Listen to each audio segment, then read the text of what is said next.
अस्सलामुअलैकुम। Sindh online school system में अवा शागिर्दन के भली कार।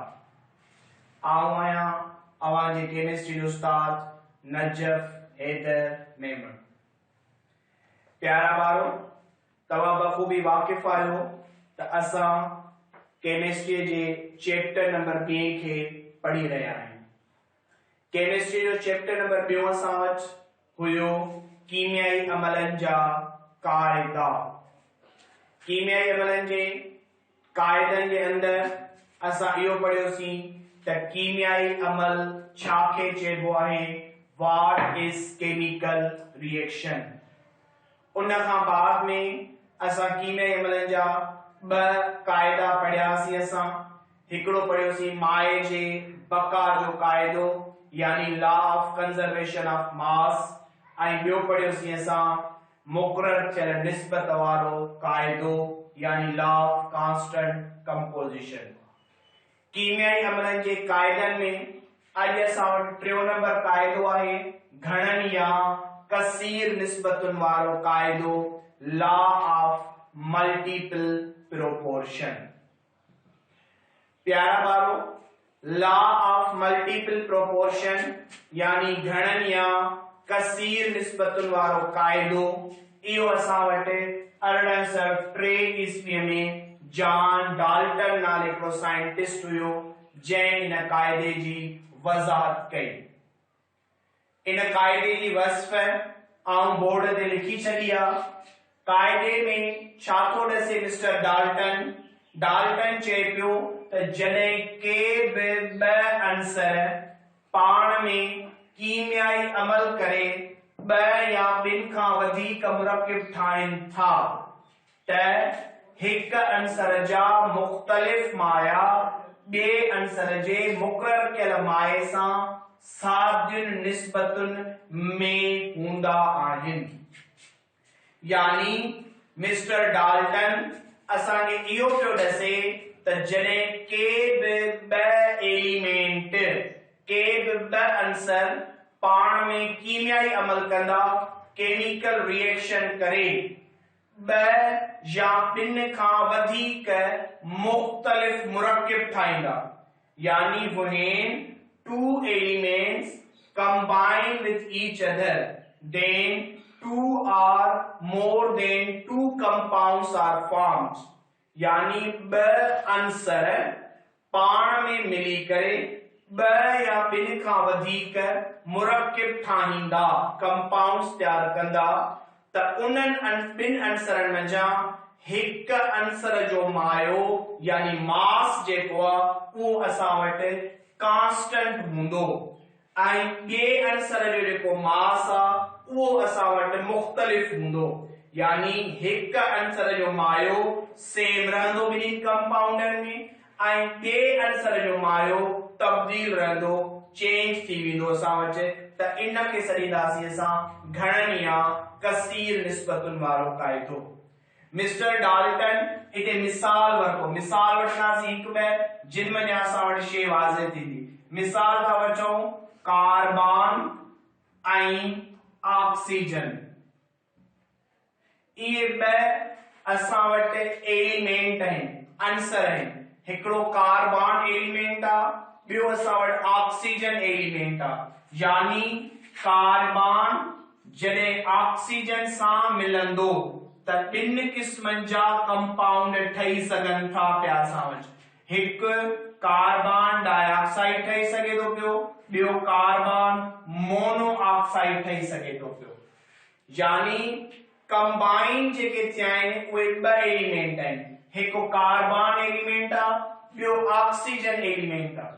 जॾहिं ॿिन्ही पाण में केमिकली रिएक्ट कयो आहे, केमिकल रिएक्शन थियो आहे जॾहिं ॿिन्ही जो पाण में, त ॿिनि क़िस्मनि जा कंपाउंड आहिनि असां वटि।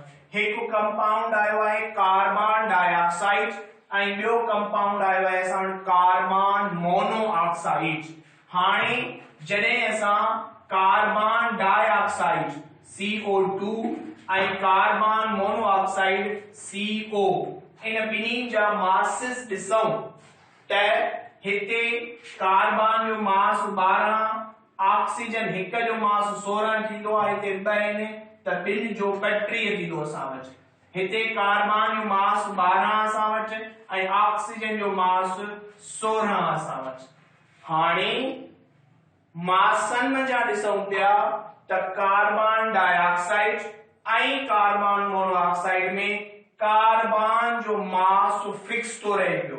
हिते भी 12 ग्राम, हिते भी 11 ग्राम, माना ॿिन्ही कंपाउंडन में कार्बन जो हिकिड़ो एटम असां वटि।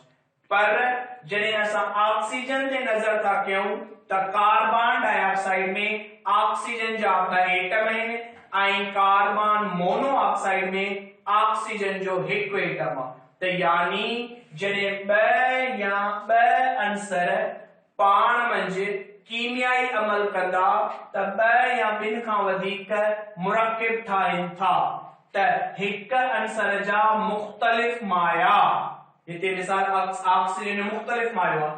कार्बन मोनोऑक्साइड में ऑक्सीजन मास 16, कार्बन डाइऑक्साइड में ऑक्सीजन मास 32 आहे असां वटि, माना हिक अंसर जा मुख़्तलिफ़ माया ॿिए अंसर जे मुक़रर कयल माए सां। कार्बन जो मायो हिते 12, हिते भी कार्बन जो मायो 12, माना इहो मुक़रर आहे, कांस्टेंट आहे असां वटि, सां सादिम निस्बतुनि में हूंदा आहिनि। ठीकु आहे। हाणे जेकॾहिं हिननि खे असां नंढो करणु चाहियूं, निस्बतूं जेकॾहिं ठाहिणु चाहियूं 12 32 जी ऐं 12 ऐं 16 जी, त पोइ कहिड़े नमूने सां चईं जो खोड़ पढ़ूं, 3 चौक 12, हिन ते चईं जो खोड़ पढ़ूं 8 चौक 32, माना 3 ऐं 8 जी निस्बत में मिलियल आहिनि असां वटि। अहिड़े नमूने सां हिन ते जेकॾहिं चईं जो खोड़ पढ़ूं 3 चौक 12, 4 चौक 16, निस्बत में ॾिसूं था त कार्बन जी निस्बत ॿिन्ही पासनि ॾांहुं साॻी आहे। कार्बन डाइऑक्साइड में साॻी आहे, कार्बन मोनोऑक्साइड में साॻी आहे, पर ऑक्सीजन जी निस्बत जे मास जे हवाले सां चेंज आहे। कार्बन मोनोऑक्साइड में 4 अथसि, कार्बन डाइऑक्साइड में जी निस्बत असां वटि 8 आहे। त इन खे चवंदासीं असां घणनि या कसीर निस्बतुनि वारो क़ाइदो। ॿियो मिसाल वठूं था असां हिन जो, मिसाल था वठूं हाइड्रोजन ऐं ऑक्सीजन जो केमिकल रिएक्शन। हाणे हाइड्रोजन ऐं ऑक्सीजन इहे 2 असां वटि एलिमेंट आहिनि, अंसर आहिनि, हाइड्रोजन ऐं ऑक्सीजन। हाणे जॾहिं हाइड्रोजन ऑक्सीजन सां कंबाइन थींदो त 2 क़िस्मनि जा कंपाउंड ठहंदा। हिकु असां वटि वाटर ठहंदो H2O, ॿियो असां वटि हाइड्रोजन परऑक्साइड ठहंदो H2O2। यानी जॾहिं हाइड्रोजन ऑक्सीजन सां केमिकली रिएक्ट थो करे पियो त 2 क़िस्मनि जा कंपाउंड्स तैयार थियनि था पिया। हिकु हाइड्रोजन जो वाटर H2O कंपाउंड तैयार थिए पियो ऐं ॿियो हाइड्रोजन परऑक्साइड H2O2 कंपाउंड तैयार थिए पियो। यानी 2 कंपाउंड आया असां वटि, हिकिड़ो आयो H2O वाटर ऐं ॿियो आयो असां वटि H2O2 हाइड्रोजन परऑक्साइड। हाणे जॾहिं मासिस ॾिसूं असां त हाइड्रोजन हिक जो मास 1 आहे, हिते 2 आहिनि, माना हिते हाइड्रोजन जो मास 2 आहे। ऑक्सीजन जे हिक एटम जो मास 16 असां वटि। वरी हिते ॾिसूं था त हाइड्रोजन जा 2 एटम आहिनि, माना मास 2 आहे। ऑक्सीजन जा 2 एटम आहिनि, हिक एटम जो मास 16 त 2 एटम जो मास थींदो असां वटि 32 है। हाणे जेकॾहिं इन जी निस्बत खे सादो कयूं, सिंपलेस्ट रेशो में आणियूं त 1 to 9 8 to 16, हेॾां अचूं 1 to 9 ऐं 1 16 32 16। हाणे निस्बत में ॾिसूं पिया हिते त हिते हाइड्रोजन जी निस्बत सेम आहे ॿिन्ही में, वाटर में ऐं हाइड्रोजन परऑक्साइड में हाइड्रोजन जो मास मुक़रर आहे, जॾहिं त ऑक्सीजन जो मास असां वटि चेंज थो थिए पियो। वाटर में ऑक्सीजन जो मास 16 थो अचे पियो, हाइड्रोजन परऑक्साइड में ऑक्सीजन जो मास असां वटि 32 थो अचे पियो। यानी इन खे सॾींदासीं घणनि या कसीर निस्बतुनि वारो क़ाइदो। त यानी जॾहिं 2 या 2 खां वधीक 2 अंसर पाण में कीमियाई तौर ते मिलंदा त 2 या 2 खां वधीक जॾहिं मुरक्किब ठाहींदा त हिक अंसर जा मुख़्तलिफ़ माया बे अंसर जे मुक़रर कयल माए सां साजिन निस्बतुन में हूंदा त इन के डाल्टन चयो त इहो जेको ला आहे असां वटि इहो घणनि या कसीर निस्बतुन वारो क़ाइदो आहे ऐं उम्मीद थो कयां त तव्हांखे इहो क़ाइदो सम्झ में अची वियो हूंदो। Thank U very much.